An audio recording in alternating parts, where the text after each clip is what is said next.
하나님이여, 피 흘린 죄에서 나를 건지소서. 내 혀가 주여를 높이 노래하리이다. 주여, 내 입술을 열어 주어서 내 입의 주를 찬송하여 전파하리이다. 아멘. 오늘 강사님은 손윤탁 목사님, 서울 중구 퇴교로에 위치한 남대문교회 손윤탁 목사님이십니다. 본문을 가지고 전화위복이라는 제목으로 말씀을 전해 주시겠습니다. 목사님 나오십니다. 하나님께 감사와 영광의 말씀을 주시기 바랍니다. 할렐루야. 잘 지내셨죠? 복 많이 받으시기 바랍니다. 어저께가 새해를 맞이했다 그랬던 것 같은데 벌써 내일이면 2월이 끝납니다. 그죠? 아무리 겨울이 춥고 매서워도 계절을 못 이깁니다. 3월입니다. 생동하는 주님의 역사가 여러분 가정과 하는 일들 위해 충만하시기를 주님의 이름으로 축복합니다. 넘치는 복으로 가득하시길 바랍니다. 네. 손 목사는 오면 아무래도 칠판 앞에 서야 뭐가 되는 것 같죠? 네, 제가 내려가겠습니다.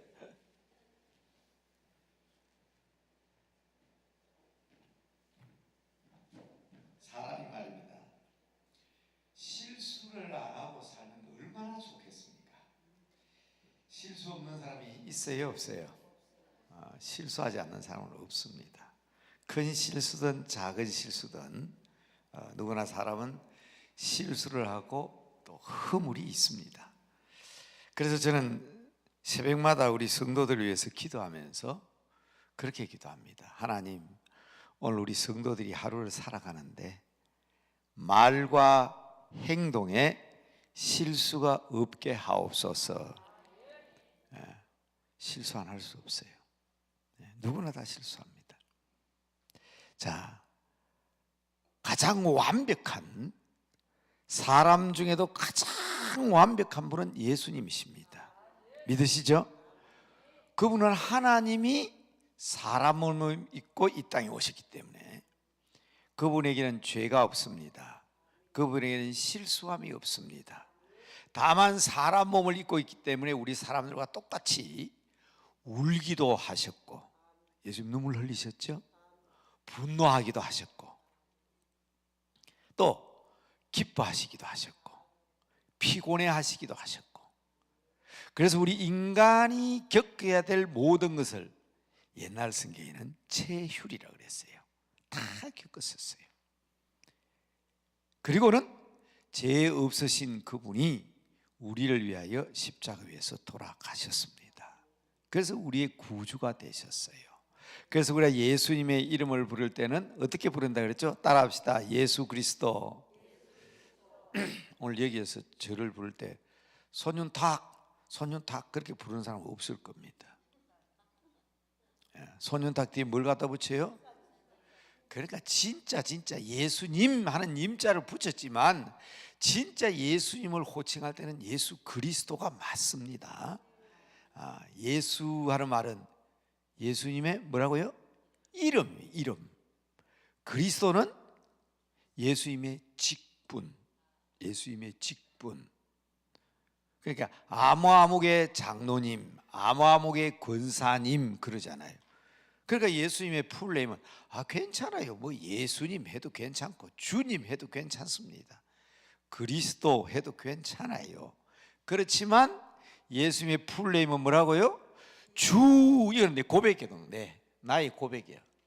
이 나의 주, 내 주인 그 말입니다. 자, 우리 주님은 우리의 주인 되십니다. 믿으시면 아멘. 다 믿으시죠? 자, 주 예수, 이건 우리 예수님의 이름입니다. 아무나 주가 될 수 없는 거예요. 우리는 예수님만이 우리의 주가 될 수 있는 겁니다. 그래서 이 뜻은 뭐라 그랬지요? 구원이라는 뜻을 가지고 있습니다. 구원 중에도 마태복음 1장에 보면 한번 따라합시다. 저희 죄에서 구원하실 분. 마리아와 요셉이 성령으로 잉태된 예수님 때문에 처음에는 결혼도 안 하려 했잖아요. 천사가 나타나서 이제 태어날 자는 임마누엘, 곧 하나님이 우리와 함께 하시는 것인데 그 이름을 예수라 하라. 그 뜻은 저희 백성을 저희 죄에서 구원하실 분이다. 우리가 실수가 있고 허물이 있고 잘못이 있지만 그 모든 것에서부터 우리를 구원하실 분입니다. 그래서 그분이 우리의 뭐가 되셨나? 그리스도가 되신 겁니다. 우리는 항상 주 예수 그리스도 안에 살아야 합니다. 이 직분이라고 했죠. 직분. 자, 오늘 여러분 전화위복에 대해서 말씀을 드리려고 하는데 죄 지으면 전화위복이 안 돼요. 죄를 지으면 전화위복이 안 됩니다. 실수하면 끝나는 거예요. 그러나 우리는 이분 안에 있을 때만 전화위복이 가능하다는 것을 제가 말씀드리는 겁니다. 이분 안에 있어야. 그래서 431장 찬송. 자, 이번에는 좀 제가 뚝 띄어서 한 두 달 만에 1월 9일인가 아마 그렇게 제가 왔을 거예요. 대단히 오랜만에 왔습니다. 그렇지만 그때 왔을 때 이해 2023년 우리가 복받기 위해서는 주님 안에 있어야 된다 해서 아마 431장 찬송을 한번 불렀던 것 같아요. 431장. 주 안에, 그 다음 뭐가 있어요? 기쁨 있네. 주 안에 살자. 주님 안에 사시기 바랍니다. 예수 그리스도 안에. 예수 그리스도 안에 살 때에 기쁨이 있고, 예수 그리스도 안에 살 때에 소망이 있고, 예수 그리스도 안에 살 때에 능력이 있습니다. 예수 그리스도 안에 있을 때 치유함이 있고, 예수 그리스도 안에 있을 때에 여러분들의 꿈을 이룰 수가 있습니다. 전화위복도 마찬가지예요. 그래서 제가 여러분 첫 시간에 올레세 첫 시간에 제가 말씀드렸지만 우리는 그리스도 안에 있어야 된다.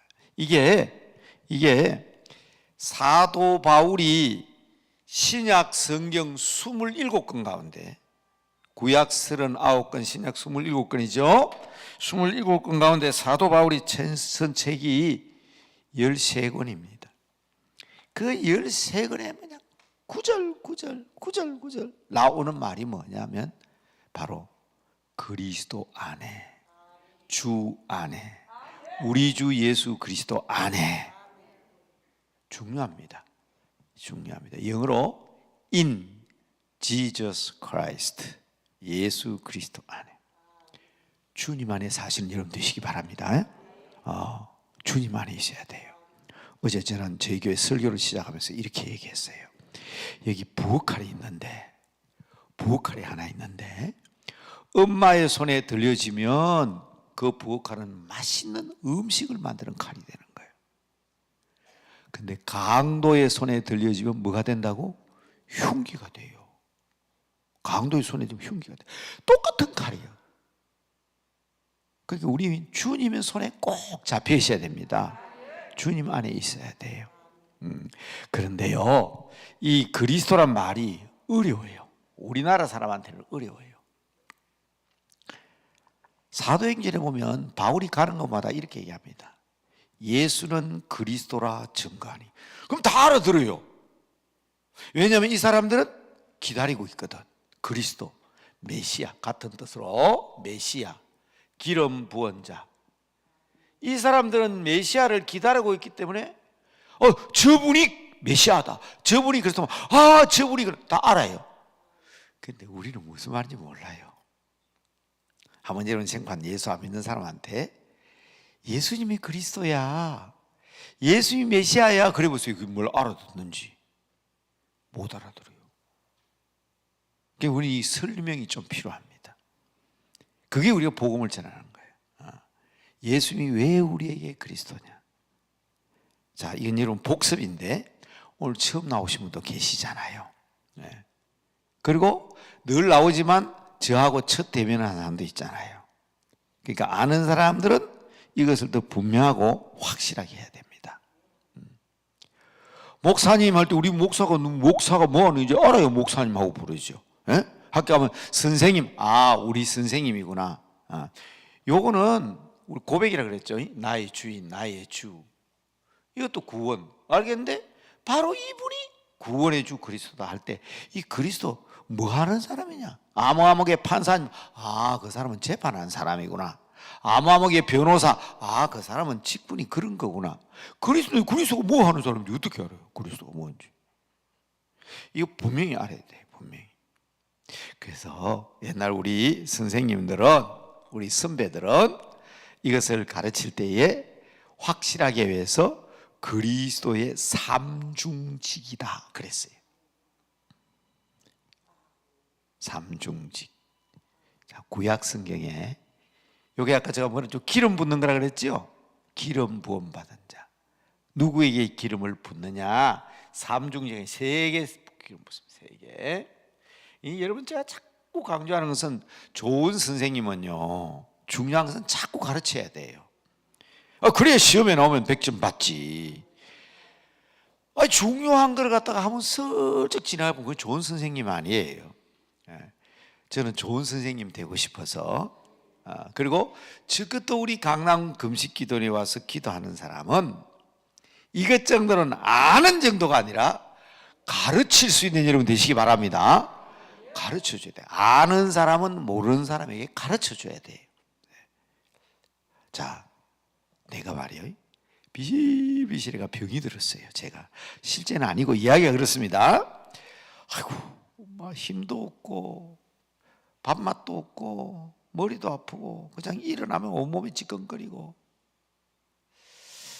병원에 가봤더니 의사 선생님이 가망이 없습니다. 그냥 얘기해요. 가망이 없습니다. 그러니까 더 힘이 쭉 빠졌어요. 그러다 어느 날 떡 가다가 우리 김진성 목사님을 만났어요. 강남 금식기도원에. 그래서 목사님이 저보고 그래요. 목사님 왜 기도원에가 비실비실 왜 그럽니까? 내가 이렇고 저렇고 저렇다. 그런데 우리 목사님 저한테 가르쳐 주는 거예요. 뭘 가르쳐요? 그런 거는 이거 먹으면 탈없다. 그러니까 제게 약을 가르쳐 줬어요. 의사는 가망이 없다 그랬는데 제가 나왔어요. 막 힘이 생겼어요. 이 기도원에 와서 막 힘있게 설교를 해요. 목사님이 고맙잖아요, 그죠? 그럼 내가 날 알게 됐잖아요, 그 약을. 그런데 제가 우리 노예 하는데 목사님 왔는데 똑같은 종사로 목사님이 비실비실 그래요. 그런데 제가 그 얘기를 듣고 그래요? 참 안 됐네. 내 기도해 드릴게요. 그러면 됩니까? 안 됩니까? 내가 죽을 병에 걸렸다가 목사님이 가르쳐 주셔서 약을 알고 약을 먹고 내가 힘을 얻었는데 똑같은 정세를 앓고 비실비실 거리는 사람이 있는데 그 사람한테 안 가르쳐 줘? 가르쳐 줘야지. 안 가르쳐 주면 천하의 악한 놈이에요. 그래요, 안 그래요? 그럼 여러분들 이거 예수님이 누구신지 알면서 말입니다. 나만 알고 있으면 안 돼요. 나만 있으면 안 돼요. 너 왜 그러니? 너 왜 그래? 강남 금식기도랑 가봐. 한 3일만 기도해봐. 그 시간마다 목사님께서 말씀 전하는데 거기서 한번 뜨겁게 기도해봐. 역사가 있는 기도원이야. 구국 기도원이야. 기도를 통해서 치유받은 사람이 많아. 이래야 될 텐데 그 소리를 듣거든. 그래. 자기는 다 나았는데. 여러분 우리가 착하게는 못 살아도 악한 사람은 되면 안 됩니다. 한번 따라합시다. 착하게 살자. 그래요, 착하게 살아야 됩니다. 그런데 착하다 소리는 못 들어도 다시 한번 따라합니다. 악한 사람 되지 말자. 어떤 사람이 악한 사람이냐? 알면서도 안 가르쳐주는 사람이에요. 알면서도 안 가르쳐주는 사람. 구원받을 길, 능력의 길 알면서도 안 가르치는 거 악한 사람이에요. 악한 일을 해야 악한 사람이 아니에요. 우리가 착하다, 선하다 소리는 못 들어도 악하다 소리 들으면 안 돼요. 그래서 자꾸 반복하는 겁니다. 이분밖에 없거든. 이분이 왜 우리의 그리스도냐 말이에요. 왜 우리의 그리스도냐? 왜? 우리의 왕이시기 때문에 그리스도입니다. 우리의 왕이시기 때문에. 왕. 자, 오늘 제가 다윗의 실수를 얘기하기 위해서 서두에 이제 굉장히 긴데 그러나 굉장히 중요한 얘기이기 때문에 복습부터 하는 거예요. 예수님 우리의 왕이다. 다윗도 왕이다. 왕을 기름 부어야 왕이 되거든. 그래서 사무엘이 사울을 찾아서 머리에 기름을 붓고 어린 다윗을 찾아서 기름을 붓고 하잖아요. 이 도대체 이 왕이라는 사람은 뭐하는 분이냐? 이 왕이라는 사람은 다스리는 분입니다. 다스리는 분. 우리를 다스리는 왕이시다. 참 사람은요, 제 마음대로 하대로 버려두면 참 사람들만큼 웃기는 동물도 없대요. 저는 시골에서 소를 키웠거든요. 함부로 수소와 암소를 건드리지 않습니다. 함부로 건드리지 않아요. 이제 임신할 때가 되어야 수소와 암소를 건드려. 이 인간들은 그런 것도 없어. 그냥 맨날 그것만 생각하고 살아. 그리고 사람들만큼 제멋대로도 무질상도 자기 고집 피우고 자기 마음대로 살고 아둔하거든. 그래서 우리 인간은 무질서하고 아둔합니다. 이 무질서한 나 자신을 알아야 돼. 보세요. 다윗 왕도요, 기회가 있으니까 그만 남의 여자 건드리잖아.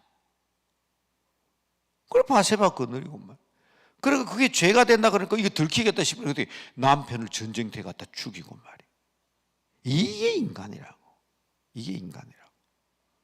그러니까 지금도 우리의 왕으로 오신 예수님께서 우리를 다스려 주셔야 우리가 무질서한 인간들이 질서 있는 인간이 될 수 있는 겁니다. 하나님은 질서의 하나님이시거든요. 그 여러분들이 규모가 없고 여러분 가정생활이 왜 이래 무엇이 엉망이냐. 네. 그저 너무 그냥 엉망이고 너무 그냥 제 마음대로고 너무 수라장 같아 그러면 다시 한번 하나님 앞에 엎드려야 돼요. 주님, 우리의 왕 되신 예수 그리스도시요 다스려 주시옵소서.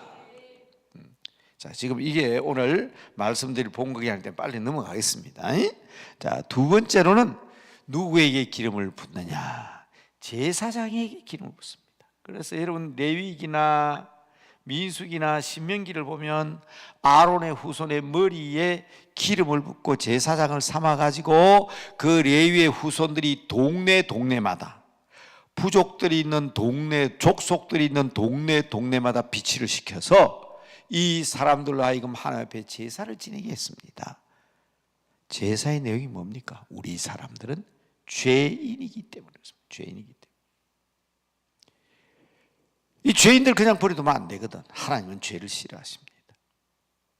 그래서 자기 죄를 속죄하기 위해서 양을 가지고 오면 하나님 앞에 번제, 소제, 화목제, 속건제, 속죄제, 제사를 드리잖아요.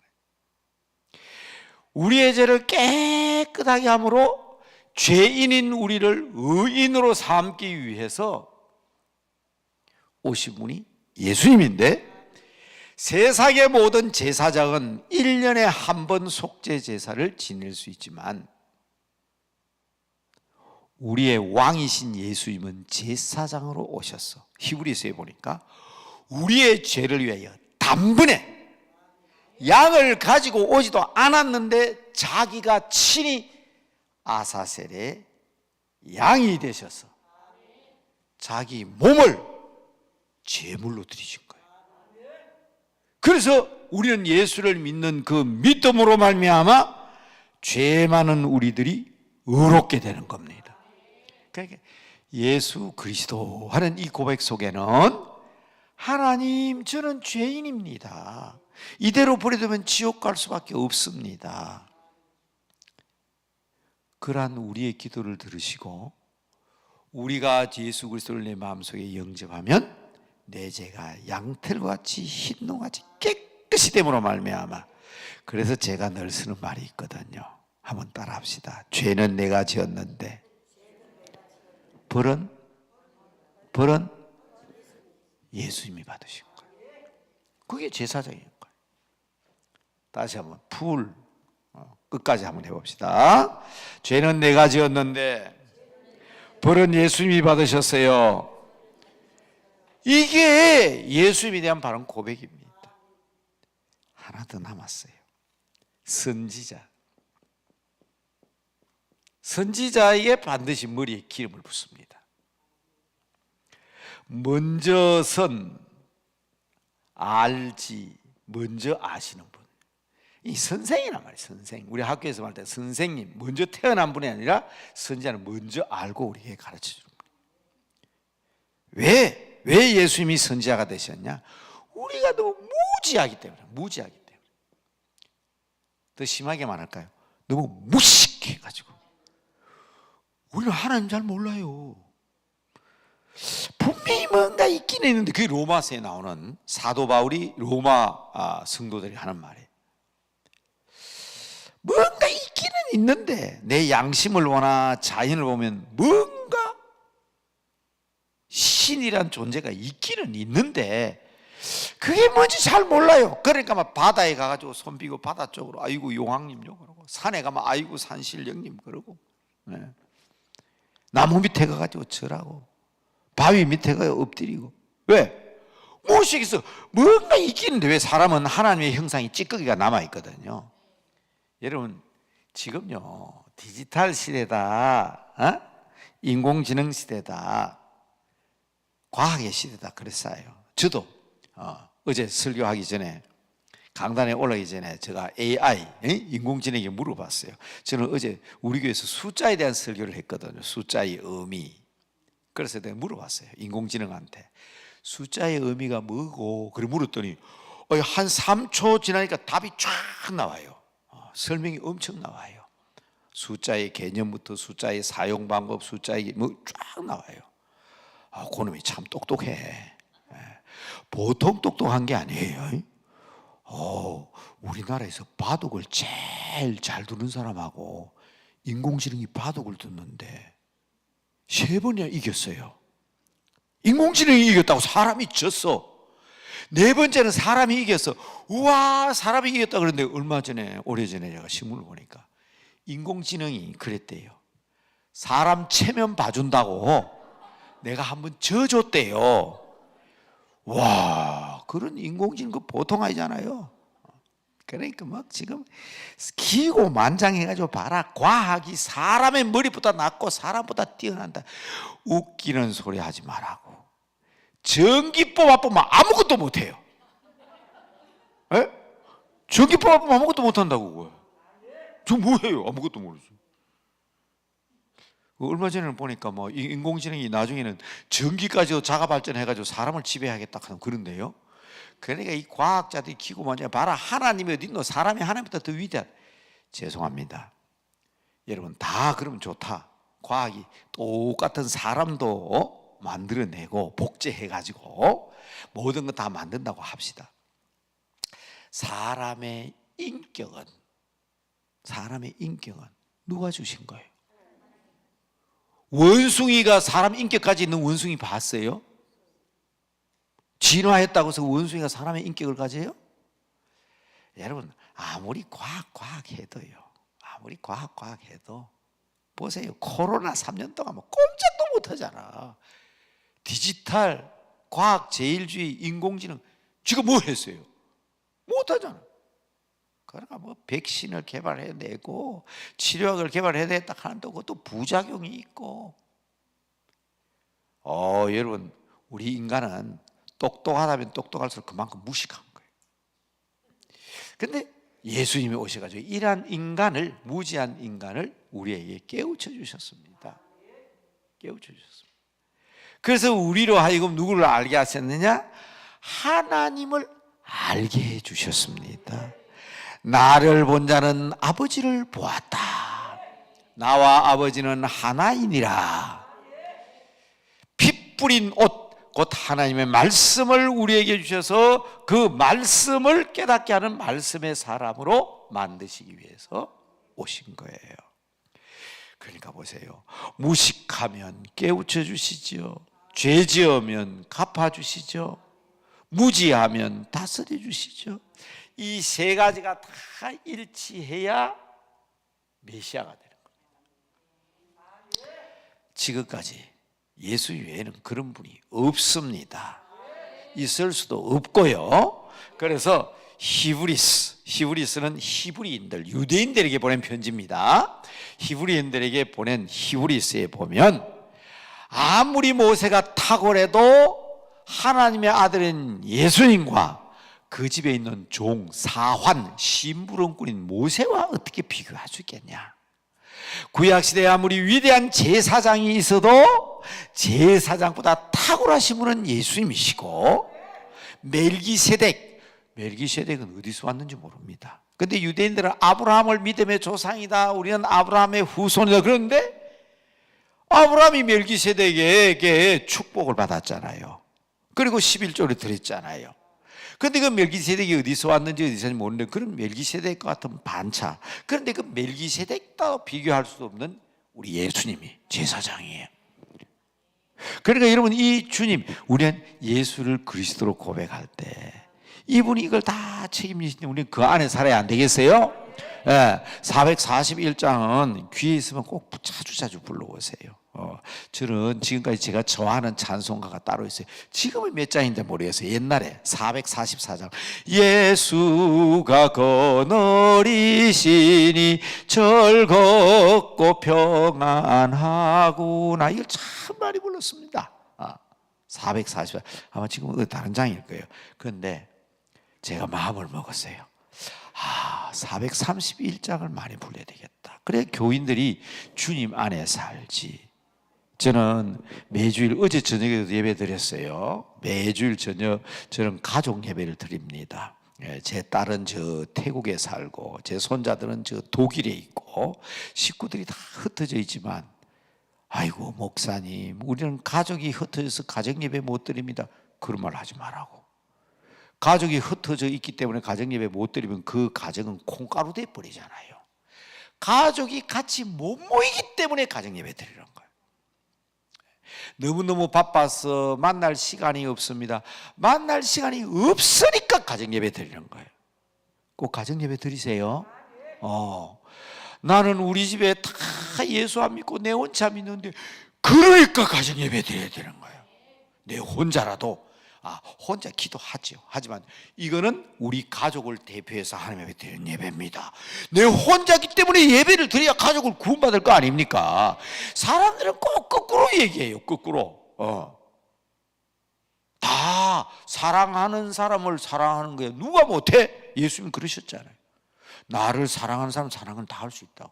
우리가 사랑한다는 것은 우리를 미워하고 싫어하고 원수 같은 사람이 있기 때문에 우리는 그 사람들을 위해서 사랑하고 기도하는 것이 우리들의 모습이다. 저는 우리 교회 목사님들한테 하는 얘기가 있어요. 목사님 화가 나 죽겠어요. 이 사람 그냥 하는 거 보면 저주하고 싶어요. 그러니까 네가 목사 됐다. 그게 제 생각이에요. 그러니까 네가 목사 됐다.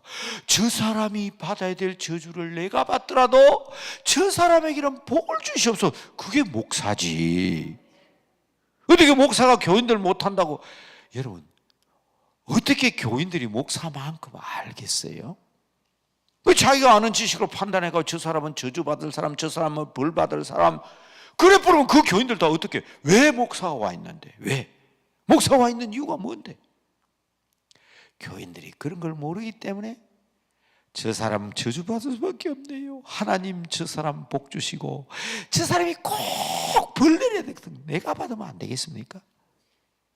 그게 목사지. 왜? 예수님이 그렇게 하라 그랬잖아. 우리 주님이 그렇게 하셨잖아.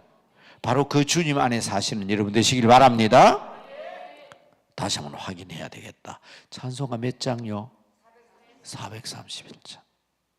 주 안에 기쁨이 있네. 주 안에 소망이 있네. 성남 파도가 밀려올지라도 나는 주 안에 있으면 평화를 얻습니다. 지옥의 불길이 치솟아 올라도 우리는 주님 안에 있으면 구원받고 영생 얻습니다. 그러니까 여러분, 이 주 예수 그리스도라는 이 말뜻 제가 지금 시간이 없어서 그냥 이것만 말씀드리는데, 이건 구원, 이건 우리 고백이라 그랬죠. 자, 여기다가 하나 더 갖다 붙이면, 성경에 사도 바울은 우리라는 말 갖다 붙였어요. 우리. 더 구체적 정사 나의 하면 더 좋겠죠. 자, 따라합시다. 나의 주 예수 그리스도, 우리 주 예수 그리스도. 확실해야 됩니다. 이거 확실해야 돼. 이거 아니면 예수 믿는 사람 아니라니까. 이거 아니면 예수 믿는 사람 아니라니까. 그게 메시아가 아무나 되는 게 아니잖아요. 자, 그런데 오늘 제가 전화위복 얘기하다가 여기까지 왔는데, 자, 중요한 거는요, 유대인들은 지금도 메시아를 기다리고 있어요. 누구를 기다려요? 예수님을 메시아로 인정을 안 하는 거예요. 그러니까 히브리서를 써가지고 히브리인들에게 봐라, 예수님이 그리스도다, 메시아다. 사도 바울도 가는 곳마다 안식일이 되면 회당에 들어가서 유대인들에게 예수는 그리스도다 증거하잖아요. 그런데 아직도 유대인 가운데는 예수를 그리스도로 인정 안 해요. 예수님 말씀에 본자손들이 주께로 돌아오면 종말이 온다 그랬는데, 지금은 유대인 목사들이 나오기는 많이 나왔어요. 아마 종말의 때, 주님 오실 때가 다 된 것 같아요. 한때 안녕하세요 성령님 하는 책이 있었어요. 베니 힌 유대인입니다. 영어로 Good Morning Holy Spirit, 안녕하세요 성령님 하는 그런 책이 있었는데, 유대인이에요, 유대인. 제가 그 책을 읽으면서 이제 유대인들이 주께로 돌아오기 시작하는구나. 이제 정말 그날이 가까웠다. 종말이 가까웠다. 그래서 제가 그 날이라는 책을 썼어요. 그 날이라는 책은 여러분 요 서점에 가면 있어요. 제가 쓴 책. 그 날. 무서운 그 날이 지금 눈앞에 다가왔어요. 그 날. 유대인들이 돌아오잖아. 그런데 말입니다, 돌아오지 않는 유대인들은 지금도 메시아를 기다리는데 어떤 사람을 메시아로 생각하는가 하면 다윗과 같은 사람이 메시아다, 이렇게 생각하는 거예요. 자, 이제 본론으로 들어갑니다. 다윗과 같은 사람? 그 말은 위대하다 말 아닙니까? 다윗과 같은 그리스도, 죄도 안 짓고 깨끗하다고 생각하지 않습니까? 그런데 그분은 그리스도가 아니에요. 메시아가 아니에요. 이유는 다윗이 죄를 지었단 말이에요. 죄를 지었다. 엄청난 죄를 많이 지었습니다. 그런데 그 중에도 치명적인 죄가 두 개가 있습니다. 그게 바로 뭔가 하면 우리아의 아내 밧세바를 범한 겁니다. 임신시켰어요. 아이고, 이거 내가 들키겠구나, 큰일 났다. 밧세바의 남편은 자기 부하 장군입니다. 전쟁터에 나간 부하 장군을 불러다가, 야, 네 전쟁터에 나가 수고했으니까 오늘 밤에는 네 마누라하고 같이 자라. 어제 꼭 연속극에 나오는 것처럼 말이에요. 다윗 자기가 임신시켜놔놓고 누구한테 덮어씌우려고 그래요? 남편 아이라고 덮어씌우려고 그래요. 이 우리아가 알고 그런 거 아닙니다. 왕이시여, 왕의 부하들 신하들은 전쟁터에 있는데 내가 어떻게 아내에게 가서 평안히 자겠습니까? 대궐 문 앞에 수의실에서 자고 그냥 가버린 거예요. 그럼 이건 자기는 한번 죄를 덮어보려고 하면 안 되겠거든. 다시 우리아를 불러가지고 어떻게 합니까? 편지를 써서 보내잖아요. 그 위에 있는 장소에게 편지를 보내가지고 우리아를 전쟁터에 앞세워서 죽여버리라. 살인까지 저지릅니다. 이 용서받지 못할 죄죠. 그래서 나단 선지자 그러잖아요. 왕이시여, 이 나라에 참 악한 부자가 하나 있어요. 어떤 사람인데 자기 집에 양떼가 엄청 많은데 손님이 왔어요. 근데 자기 집에 양떼는 그냥 두고 이웃집에 가난한 과부가 있었는데 양을 자기 자식처럼 기르는 양이 있었는데 그 양을 빼앗아다가 잡아가지고 손님 대접을 했어요. 그러니까 왕이, 다윗 왕이 노발대발하잖아요. 내 백성 중에 그런 놈이 있어? 그런 놈이 있으면 안 되지. 내가 그 놈을 잡아다가 처리해야 되겠다고. 그때 나단 선지자가, 왕이여, 바로 당신이 그런 사람입니다. 이 왕궁에 얼마나 많은 궁녀가 있고 후궁들이 있습니까? 그런데 당신이 지금 저지른 죄가 뭔지 압니까? 아마 용서받을 수 없는, 정말 용서받을 수 없는 큰 죄였죠. 자, 여러분 오늘 시편 51편 읽으셨는데 시편 51편 입구에 말입니다. 그 앞에 뭐라고 써 있습니까? 밧세바를 탐한 후에 나단 선지자가 왔을 때에 회개하며 부른, 회개하며 기도한 내용이다. 맞죠? 그래 돼 있죠?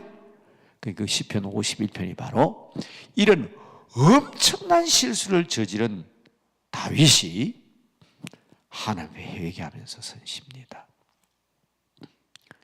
그리스도 안에, 성령 안에, 주 안에만 가능한 일입니다.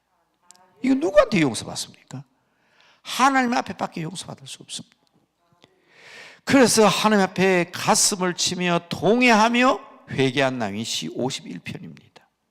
자, 여러분 가운데 이 기도원에 올라올 때 아버지 하나님, 나는 죄가 있습니다. 나의 부족함이 있습니다. 그럴 때 예배 마치고 나거들랑 그 자리에 꿇어앉아 기도하지, 저 기도실에 가서 하시든지 나무 밑에 가시든지 시 52편을 찬찬히 읽으면서 다윗과 한 기도를 드리세요. 다윗이 뭐라고 기도합니까? 내 죄를 맑게 씻겨주십시오. 옛날 성경에는요, 이 페인트로 칠을 하듯이, 페인트로 치듯이 내 죄를 그렇게 다 덮어달라고. 바로 그게 오늘 시 51편이에요. 내 죄를 말값시키고 나를 정하게 하시고 주의 옷을처로 나를 정하게 하면 내가 정하게 되겠습니다. 그리고 오늘 읽은 본문 중에 조금 뒤쪽이지만은 하나님께서 나를 이렇게 깨끗하게 이 죄를 기억도 아니하시고 씻어주신다면 내가 주님의 이 거룩한 도를 세상에 전할 뿐 아니라 하나님을 찬양하며 하나님께 영광을 돌리겠습니다 하는 그 고백이에요. 그래서 시편 51편을 다 읽으려 하다가 그 중요한 부분만 읽었어요. 그러니까 옛날 성경에 이 도말이란 말을 썼어요. 내 죄를 도말시켜 주시옵소서. 그 도말이 뭔가 하면 페인트 하시면 아시죠? 도말한다는 말. 저기 황금색이지만은 노란색이지만은 카키색이지만 새카만 색깔로 지금 덮여버리잖아요. 그러니까 우리 주님의 피로 내 모든 죄를 페인트샷이 확 도말시켜달라는 얘기예요. 우리의 죄가 아무리 붉은 죄라 할지라도 우리 주님의 새빨간 피가 우리의 죄를 덮어버리니까 하나님께서 보실 때는 우리의 죄하고 예수님 죄하고 섞여 있는 것처럼 보이지만 예수님의 그 피가 우리의 빨간 죄를 덮어버렸기 때문에 하나님 보실 때는 예수님의 피만, 사랑하는 아들 십자가 피만 보이는 거예요. 그래서 죄는 내가 지었는데 주님께서 피 흘려주셨거든. 이게 여러분 제사상으로 중요한 겁니다. 주님 안에 있을 때 이게 가능한 거예요. 자, 다윗이 그 죄를 용서받았습니다. 그런데 또 죄를 짓습니다. 큰 실수가 두 개가 있었다 그랬죠. 다른 실수 제끼 놔놓고 큰 실수가 또 나와요. 얼마나 큰 실수냐, 우리가 볼 때는 거의 큰 실수 안 같아요. 사무엘하 24장, 사무엘하 마지막 장입니다. 사무엘하 24장. 누가 빨리 한번 찾아보실래요? 사무엘하 24장 10절. 사무엘하 24장 10절. 자, 자꾸 저는 여기만 쓰면 여러분들이 얼마나 진지하게 들어주시고 또 기도하러 오셔서 간절함도 있으시고 그래서 자꾸 준비 안 했던 말씀이 자꾸 나와요. 자꾸 한 개라도 더 말씀드리고 싶어서 참고를 합시다. 성경 가운데 창세기, 출애굽기, 레위기, 민수기, 신명기 이 5권을 모세가 썼다 그럽니다. 성경을 읽을 때 이걸 알고 읽는 거하고 모르고 읽는 거하고 달라요. 창세기 50장을 그냥 읽으면 읽고 나는데 뭘 읽었지? 자, 창세기를 읽을 때는 시작이라는 의미를 가지고 있다는 뜻을 아시면 됩니다. 천지가 시작되고 인간이 시작되고 민족이 시작되고 이스라엘 족속이 시작되고 죄가 시작되고 모든 게 다 죄가 창세기 시작됩니다. 출애굽기는 해방입니다. 해방. 애굽에서 종살이 하던 사람들이 마지막 양의 피, 유월절 양의 피, 그 문설주와 문화명의 피를 바름으로써 출애굽하잖아요. 그 고통스러운 애굽 땅에서 해방되는 거예요. 그래서 홍해 바다를 건넙니다. 세례를 받아요. 그리고 난 뒤에 이제 이 사람들이 하나님 앞에 구원받은 사람은 뭐부터 해야 되냐? 예배부터 해야 되는 거예요. 구원받은 사람 제일 먼저 하는 게 예배부터. 그래서요, 요한복음 4장에 보면 수가성 우물가 여인이 예수님을 딱 알아보자마자 우리 예배 어디서 드릴까요? 이렇게 묻잖아요. 여러분, 예수 믿는 사람의 가장 중요한 사명이 예배인 줄로 믿으시기 바랍니다. 그 말은 이 레위기는 예배 책입니다. 제사. 그걸 알고 레위기 그냥 읽으면 재미가 없어. 근데 제사에 대한 얘기. 이게 제사에 대한 얘기구나. 아니면 제사장. 어떤 사람이 하나님 앞에 제사 지내냐. 제사장. 민수기. 이건 우리 인생 얘기입니다. 광야 같은 나그네 인생. 이 인생은 나그네 길. 바로 그거예요. 그게 바로 민수기에 나옵니다. 지금 고향으로 가잖아요. 가나안 땅으로. 요단강 건너가 만나리. 우리 천국 가는 사람들처럼. 그 사람도 요단강만 건너면 젖과 꿀이 흐르는 천국 같은 땅이 나타나거든. 그 40년 생활이 민수기예요. 그래서 저는 광야 같은 인생 여행기입니다. 그런데 실패하지요. 실패합니다. 얻어터지기도 하고 벌받기도 하고 불평하기도 하고. 그런데 참 감사한 것은 여기서 알아야 될 것은 이 광야 생활하면서 이분이 딱 따라가는 표대가 있었어요. 그게 뭐냐? 구름기둥과 불기둥. 법계, 하나님의 말씀. 구름기둥과 불기둥이 있는 성전, 교회. 그리고 모세와 같은 지도자. 그게 우리 인생 여행이잖아요. 이건 뭐예요? 모세가 가나안 땅에 못 들어가요. 너희들은 가나안 땅에 들어가거들랑 이렇게 살아라 하는 모세의 유언입니다. 유언. 이 신명기인데 이 신은 다시 신자입니다. 다시 신자. 다시 명령한다 그 말. 신명기. 새롭게 명령한다 그 말. 그러니까 여기에 나오는 내용들을 총 정리해서 모세가 유언한 겁니다. 그래서 이걸 모세 오경이라고 하거든. 근데 지금 다 얘기했으면 좋겠는데, 구약성 다 얘기했으면 좋겠는데 옛날에 다 했어요. 제가 여기 와서. 그러니까 이거 빠뜨리면 안 돼. 기회 있을 때 계속 우리 강남 금식기도에 오셔야 돼요. 목사님들은, 담임 목사님들은 교회 당면한 문제와 교회의 영적인 어떤 직접 관계된 얘기를 하기 때문에 이런 얘기를 긴 시간 두고 얘기할 시간이 없어요. 저는 여기 오면 무조건 1시간 반 얘기하잖아요. 저희 교회도 저도 20분, 30분 이상 설교하면 교인들이 자꾸 일한다고. 시계 쳐다본다고. 그러니까 혹시 우리 교인들 와 있는가 모르지만 저는 교회에서 이렇게 못하잖아요. 그런데 우리 교인 가운데 있어요. 뭐 그런 분들이. 강남 금식 기도하니까 우리 목사님의 진술을 알겠더라. 그게 배울 수 있는 기회거든. 그런데 그렇지만 빠뜨리지 마세요. 옛날에 다 얘기했는데 기회에서는 또 다 말씀드릴게요. 언제 얘기할지 모르니까. 그런데 제가 여기서 말하는 게 중요한 사무엘, 상, 사무엘, 하, 열왕기, 상 순서가 그렇습니다. 열왕기, 하 이런 순서가 나와요.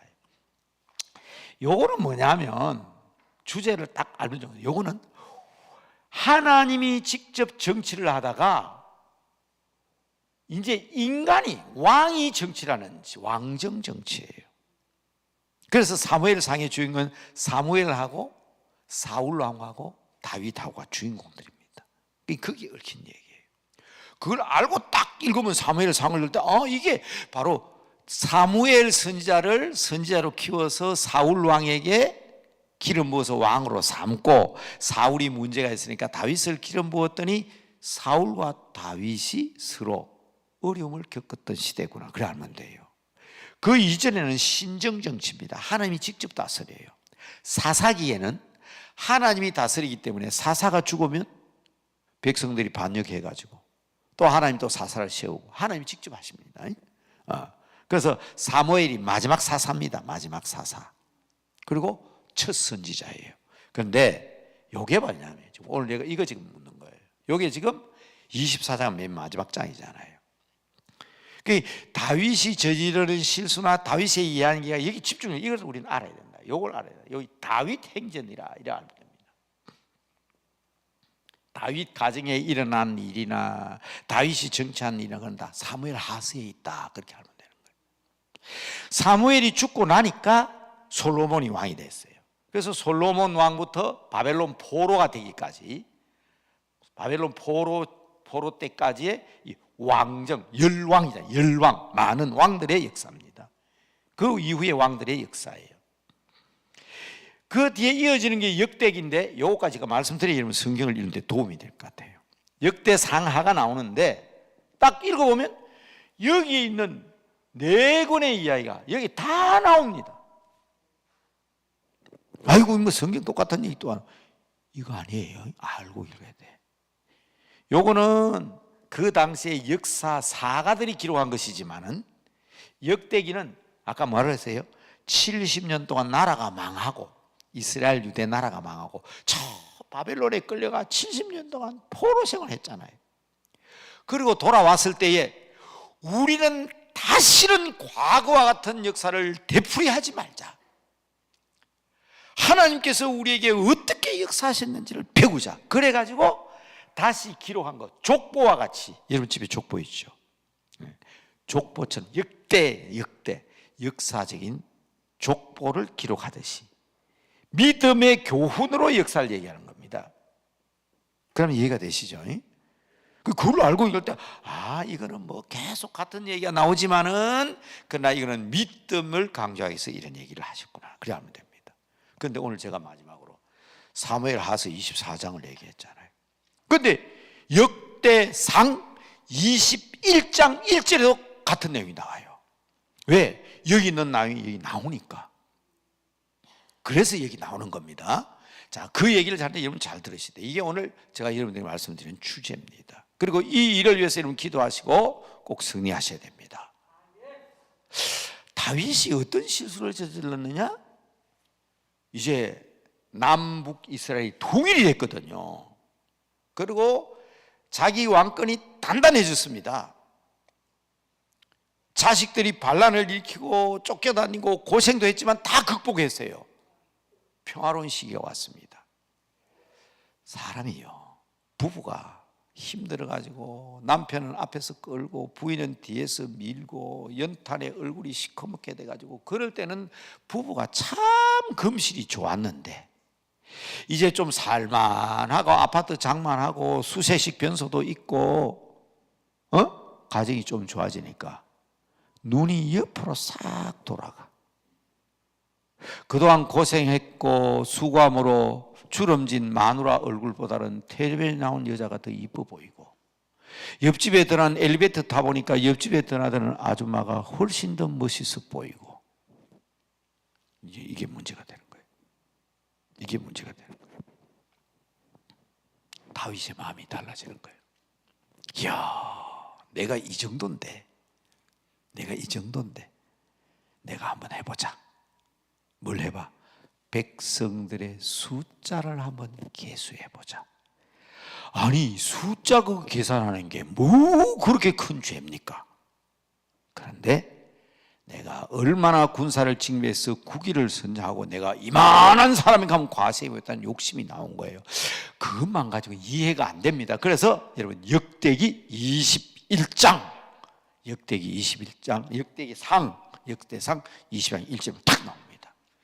다윗이 왜 이런 마음을 가지게 됐느냐? 누가 본문 있어요? 찾아본 분 있어요? 사탄이 다윗의 마음속에 들어간 거예요.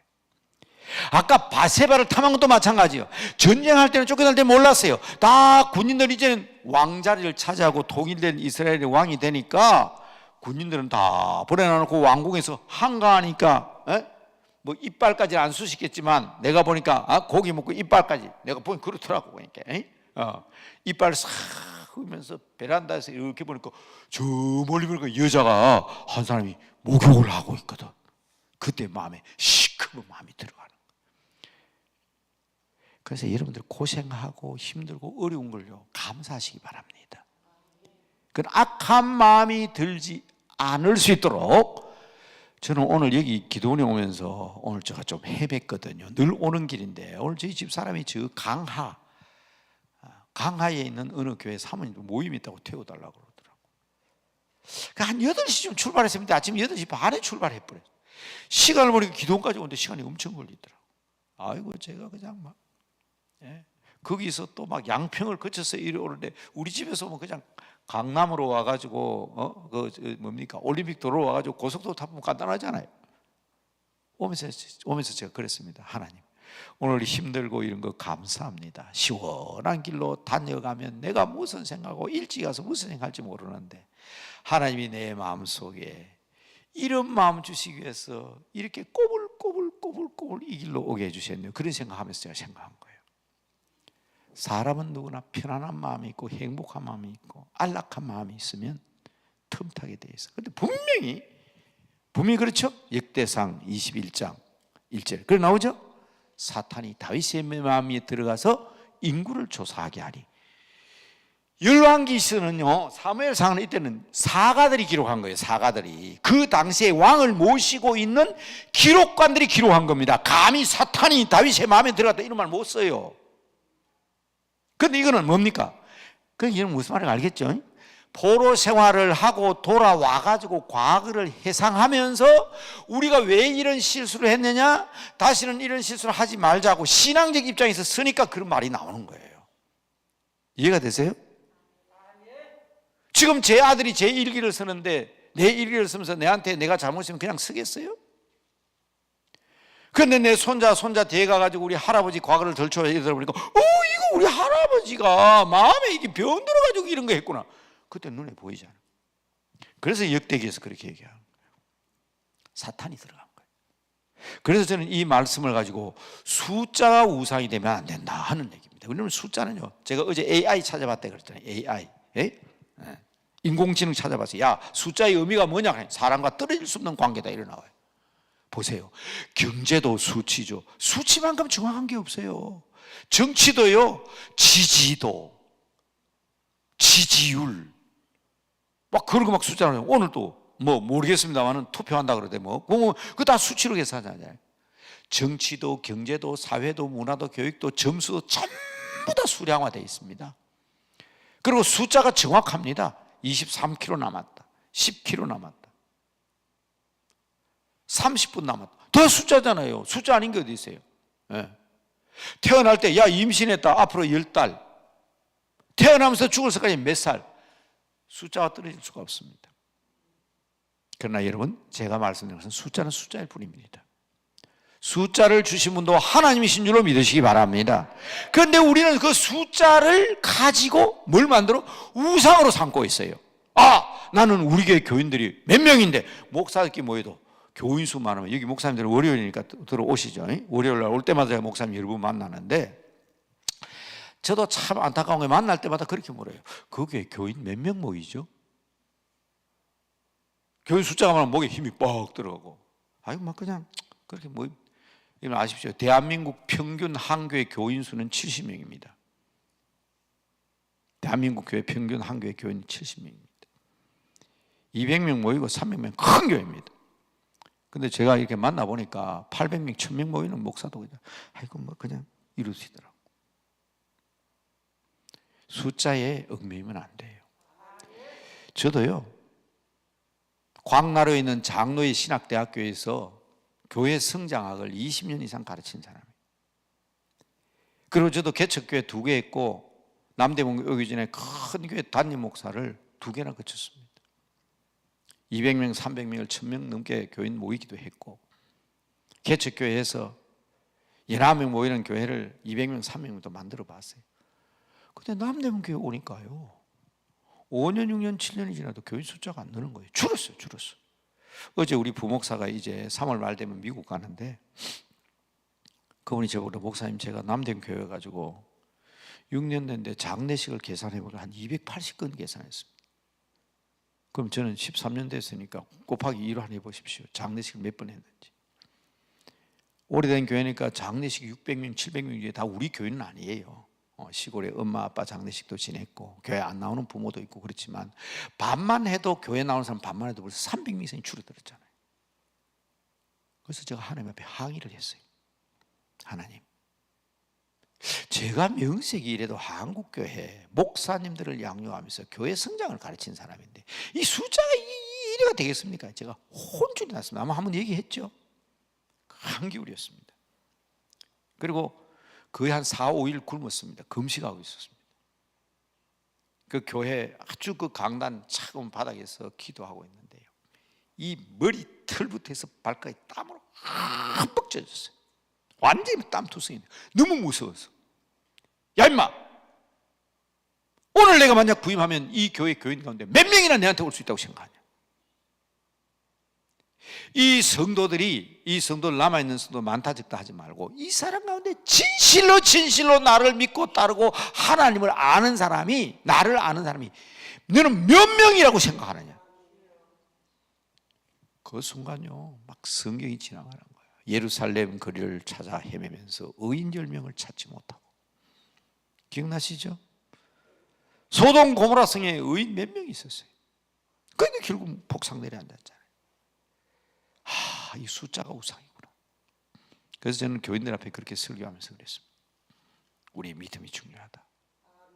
숫자 우상 빠지지 말자. 제가 설교 제목이 전화회복이잖아요. 그런데 오늘 사무엘하서 24장에 보면요, 오늘 다윗이 그러잖아요. 깨달았잖아요. 잘못했다. 역대기에는 사탄이 들어오면 거기는 그런 말은 안 나오지만 다윗이 깨달은 내용이 그대로 나오잖아요. 내가 잘못했다. 내가 왜 이 어리석은 짓을 저질렀냐. 하나님이 용서해 주세요. 그러니까 얼마나 큰 죄인 가능해서 그 다음 하나님 말씀 들으면 알아요. 야, 네한테 벌 내려야 되겠다. 세 가지 중에 하나 선택해라. 이 나라에 7년 흉년이 들게 할까? 석 달 동안 네가 한번 쫓겨다니 볼래? 네 원수들한테? 아니면 3일 동안 전염병으로 온역으로 사람을 죽일까? 여러분 같으면 어느 걸 선택하겠어요? 내가 보니까 한 개도 선택할 거 없어요. 7년 동안 흉년 들면 어떻게 되겠어요? 다윗은요, 자기 아들에게도 쫓겨다니고 사울왕한테도 쫓겨다닌 사람입니다. 또 석 달을 쫓겨다녀? 어이구, 그건 꿈도 꾸기 싫어요. 그러면 3일 동안 전염병이 돌아가 사람이 죽어? 이건 안 되는데요. 그러나 대답 안 할 수가 없잖아요. 그래서 다윗이 이렇게 대답했습니다. 저는요, 하나님 손에 벌을 받았지, 하나님 손에 잡혀서 벌 받지 사람 손에 잡혀서 벌 안 받을래요. 자, 이제 오늘 결론 부분입니다. 중요한 부분입니다. 자, 첫째는 제가 다윗도 메시아의 뜻을 얘기하면서 그렇게 완벽한 메시아 예수님이지만 메시아의 상징인 다윗도 실수를 했어요. 그런데 여러분들이 실수 안 하겠어요? 여러분 실수합니다. 실수합니다. 그런데 실수를 해도 주님 안에 있어야 합니다. 나는 이왕 죄 지었으니 나는 이제 하나님 떠납니다. 빠이빠이 이런 사람 봤어요. 목사님 저는 안 됩니다. 제 같은 사람은 아이고 안 됩니다. 주님 안에서는 구원받지 못할 사람이 한 명도 없다는 사실을 믿으시기 바랍니다. 다 구원받을 수 있어요. 여러분 남편 용서할 수 없어요? 여러분 자식 도저히 이건 용서할 수 없는 자식입니까? 하나님께서는 용서하지 못할 사람이 없어요. 지옥 가야 될 사람은 없다고. 저 감옥 속에 있는 사형수도 지옥 가면 안 됩니다. 그게 오늘 우리들이 하나님 주신 사명인 줄로 알아야 돼요. 그러기 위해서는 벌을 받아도 주님 안에서 받아야 됩니다. 사람 손에 벌 받는 거 아니에요. 그래서 제가 교인들에게 강조하는 것이 있습니다. 한번 따라합시다. 하나님 주시는 벌은 벌도 복이다. 그게 전화위복이라고 쓰는 거예요. 벌도 복이다. 보세요. 아담아, 너 왜 따먹었냐? 여자가 꼬시는 거 따먹었지. 하와야, 너 왜 그러냐? 뱀이 꼬시는 거 그렇지. 요것들이 회개할 생각은 안 하고 너서 벌 좀 받아야 되겠다. 야, 여자 이리 와. 너는 10달 동안 해산하는 수고를 겪을 것이다. 야, 남자, 너는 일생 동안 밭에서 땀을 흘려야 돼. 벌을 내렸습니다. 그게 벌입니까? 하나님 주시는 벌은 벌 아닙니다. 여러분 보십시오. 지금 젊은 신혼부부 가운데 요새 전자파에서 핸드폰 차고 다니니까 몸속에 있는 정자가 무슨 힘이 있어요? 에? 옛날 임금님들이요, 시골에서 농사 짓는 사람은 자다가 마누라 안고 자고, 일하다가 마누라 안고 자고, 기차 소리만 들어도 마누라 안고 자고, 애도 쑥쑥 잘 놓고 그래요. 임금님은 아들 하나 놓을 거라고 뜨거운 물에 목욕 재개하고 뜨거운 물에 깨끗하게 하고 왕비한테 갔는데 아들이 안 생겨. 이유 아세요? 사람의 몸속에 미성인자 없죠? 남자들의 몸속에는 정자라는 것이 있는데 뜨거운 물이 가면 죽어버려요. 그래서 기차길옆 옥수수밭에는 옥수수도 잘도 크고, 기차길 옆에 사는, 기차 역주에 사는 사람들은 아이도 많이 낳잖아. 그 사람들은 목욕하고 그런 거 없어요. 시골에서 농사 짓는 사람은 그냥 농사 짓다가 찬물에 손 담고 그냥 부부끼리 안고 자는 거예요. 그렇게 자식도 잘 낳어. 그런데 임금님은 그렇게 왕자 하나 놓으려고 이 여자도 건드려보고 저 여자도 건드리는데 아들을 못 낳잖아요. 그 이유가 뭡니까? 사람의 몸속에 있는 정자가 그렇게 약한데 이놈의 핸드폰을 호주머니에 이어 다니는데 몸속에 있는 정자가 살아있을 수 있나? 그러니까 애기 못 낳는 거예요. 제가 여러분들 이 얘기하니까 미국에서 온 우리 목사님이 한국에서 그런 얘기해도 됩니까? 한국은 핸드폰 사업으로 먹고 사는 나라라서 한국에는 그런 소리 하면 안 된다 그러던데, 그러나 믿음의 자손이 많아야 되기 때문에 이 얘기 한다고. 그 증명된 거예요. 증거된 거예요. 예? 제가 옛날에 시골에 청년들 데리고, 그때는 핸드폰이 무전기가 이만큼 컸어요. 네. 핸드폰이 얼마나 큰지. 그런데 막 이 도시에 있는 애들이 그냥 아침에 모기한테 물려가지고 전도사님 모기 때문에 이 수련회 못하겠습니다. 장로님이 벌 키우는 그 집에서 있는데 장로님이 전도사님 핸드폰 전부 다 손에다 묶어놓고 잘하세요. 그래서 예? 벌을 키우면요 이 장로님 얼굴에 벌이 붙어요. 온몸에 벌이 붙어요. 전화 와가지고 핸드폰 딱 잡는 순간 벌들이 땅바닥에 타타타 떨어져요. 전자파 때문에. 핸드폰을 손에 묶고 자니까 밤새도 모기가 한 마리도 못 달라들어. 자, 그 벌은 독종입니다. 벌은 독종이에요. 모기는 독종이에요. 전자파에 떨어집니다. 그런데 사람 몸속에 있는 정자가 무슨 힘이 있어요? 뜨거운 물에 목욕해도 다 죽어버리는데. 그런 얘기 참 하기 힘들죠. 저는 과감하게 하는 이유는 우리 예수 믿는 사람 자녀들 좀 잘 낳았으면 좋겠어요. 많이 낳았으면 좋겠어요. 오늘 아침에 뉴스 들으니까 7.8이라더라. 부부가 아기 둘 낳아야 본전인데 부부가 아기를 하나도 안 낳아요. 두 사람이 0.78이라. 0.78. 두 사람이 0.78. 그러니까 한 사람도 못 낳아요. 이렇게 지금 앞으로 큰일 났어요. 다음 세대 큰 문제입니다. 아기 많이 낳을 때. 그런데 기도 제목 올라가잖아요. 목사님 아기 낳고 싶어요. 기도해 주세요. 아니 왜 벌 받으려고 그래? 하나님이 너는 해산하는 수고다 벌 내렸잖아. 근데 왜 벌 받으려고 그래? 바로 그 말입니다. 다시 한번 하나님 주시는 벌은 벌도 복이다. 여러분 해산하는 수고는 복인 줄로 믿으시기 바랍니다. 목사님 저는 대학도 졸업하고 대학원도 졸업하고 기술도 있겠습니다. 자격증도 몇 개 있습니다. 취직이 안 됩니다. 일할 밭을 주시옵소서. 아니 일할 밭 땀 흘리는 거 벌이잖아. 근데 왜 벌 받으려고 그래? 하나님 주시는 벌은 벌도 복이기 때문인 줄 믿으시기 바랍니다. 이거예요.